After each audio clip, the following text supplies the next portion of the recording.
Ça, il y a un problème. C'est la même chose pour celui qui se lève le matin, qui voit sa paire de chaussettes trouée et qui la porte. Parce qu'on ne voit pas. Vous comprenez? Donc le développement personnel est un problème humain.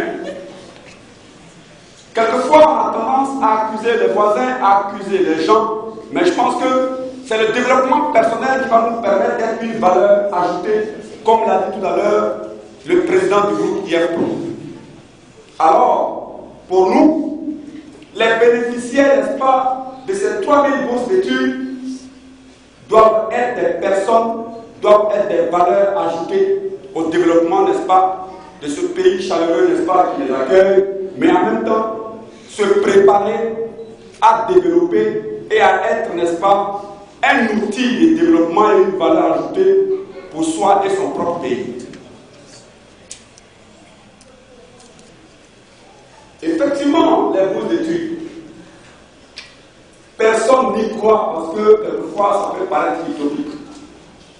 Il y en a même par curiosité qui essaient de nous voir parce qu'ils attendaient des grosses enveloppes. On va mettre dedans de l'argent, bourses d'études, comme ça se fait d'habitude, et puis on les donne.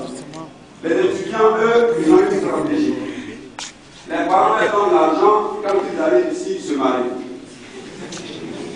Et Dieu oublie qu'il n'est pas à l'école, on lui envoie l'argent.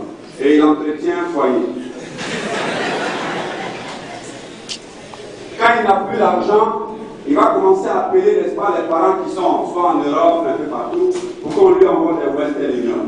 En réalité, c'est du vampirisme. Les ambassades se saignent quelquefois pour leur trouver des moyens pour aller à l'école et les enfants s'investent. C'est ça le problème. Attends. On se plaint tout le temps. J'ai fini. Donc c'est pas qu'on a une plainte ambiante. Donc, le souci, n'est-ce pas, de ce projet, c'est d'amener les participants d'abord au développement personnel parce que c'est un projet formation-emploi. Vous allez à l'école et en même temps vous travaillez. Voilà ce qui se passe. Donc, il y en a qui sont venus, qui étaient prêts pour avoir des enveloppes, pour aller sauter les barrières, n'est-ce pas, étrangers, pour payer des zodiacs. Mais ce n'est pas comme ça que ça se passe. Les bourses d'études que nous allons vous donner certainement, ce sont des bourses chèques. Ça veut donc dire que les bourses, vous les prenez, vous les déposez dans l'école et votre formation est assurée. Parce qu'aujourd'hui, la meilleure façon de financer un projet, si quelqu'un vous demande de financer son projet, si c'est une boutique, allez vous-même ouvrir la boutique, mettez les marchandises et mettez-les là-dedans. Sinon, si vous lui donnez de l'argent, lorsque vous donnez d'eau, il rattrape 10 années perdues.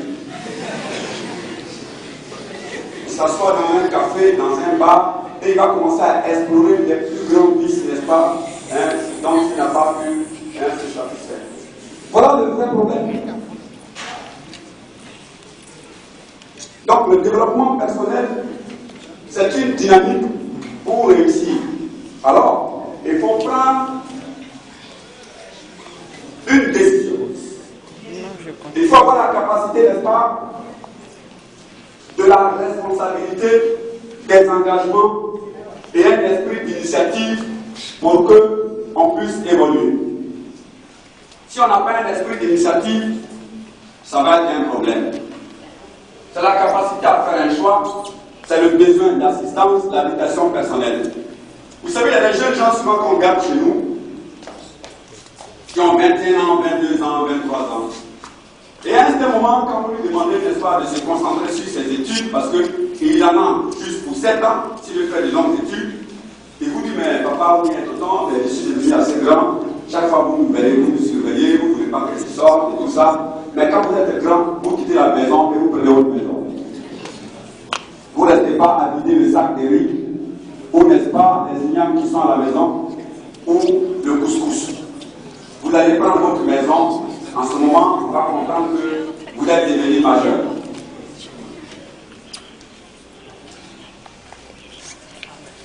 Il faut sortir de son environnement quotidien quand on veut développer sa mentalité, comme il a dit le président. Le développement de la mentalité est un problème. Mais c'est une disposition naturelle et en même temps, la nature elle-même, et Dieu, je pense, nous donne les moyens pour que nous puissions nous auto-développer et nous auto-former. Mais pour le faire, il faut sortir de son environnement habituel.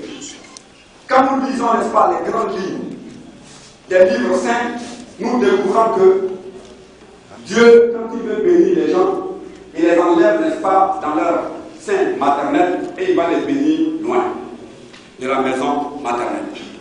Donc ça veut dire que quitter un pays pour aller à un pays, en réalité, ça devait être une bénédiction pour les gens, au lieu que ça devienne une malédiction. Les gens viennent dans un pays, au lieu d'être une valeur ajoutée, eux-mêmes, ils se transforment en déchets. Mais qui veut garder des déchets? Voici le problème. Personne n'a envie de garder chez lui un déchet. Je vous donne un exemple très clair. Vous voulez aller en France. Quelqu'un vous accueille pour faire vos premiers pas à Paris. Lorsque vous arrivez, que vous ne faites rien, le matin, commencez à cirer ses chaussures, nettoyer la maison, repasser ses habits et tout le reste. Quand il va au travail, qu'il vient et qu'il a découvert toutes ces choses, alors il va comprendre que vous êtes une valeur ajoutée, il va vous accorder une semaine de vie chez lui. Même s'il ne voulait pas. Quelque temps après, quand il va voir que vous commencez à faire du progrès, il va changer, il va dire, ce gars-là, je voulais juste une semaine, mais je pense qu'un mois, ça peut aller. Parce que là, il est en train de m'aider. Et au fur et à mesure que vous faites du progrès, alors il est content et il vous garde. Mais si vous n'êtes pas une valeur ajoutée, logiquement, personne ne va vouloir vous garder. Et c'est ça le vrai problème. Beaucoup de jeunes gens sont dynamiques, ils sont énergétiques, ils sont ici au Maroc, que ce soit des Marocains comme des subsahariens, mais c'est le même problème partout dans tous les pays. La grande Amérique, les chômeurs, il y en a qui sont devenus des grands diplômés de chômage, aussi bien qu'en Europe.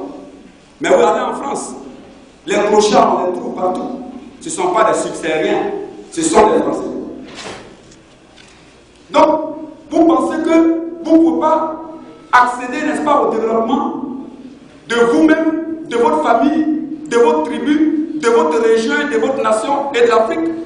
Je pense que c'est oui. On peut contribuer valablement. Seulement si on prend conscience d'une chose, devenir un agent de développement.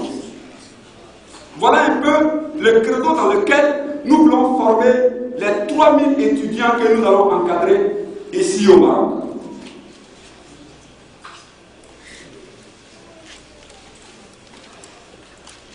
Donc, chers amis, vous allez recevoir 3000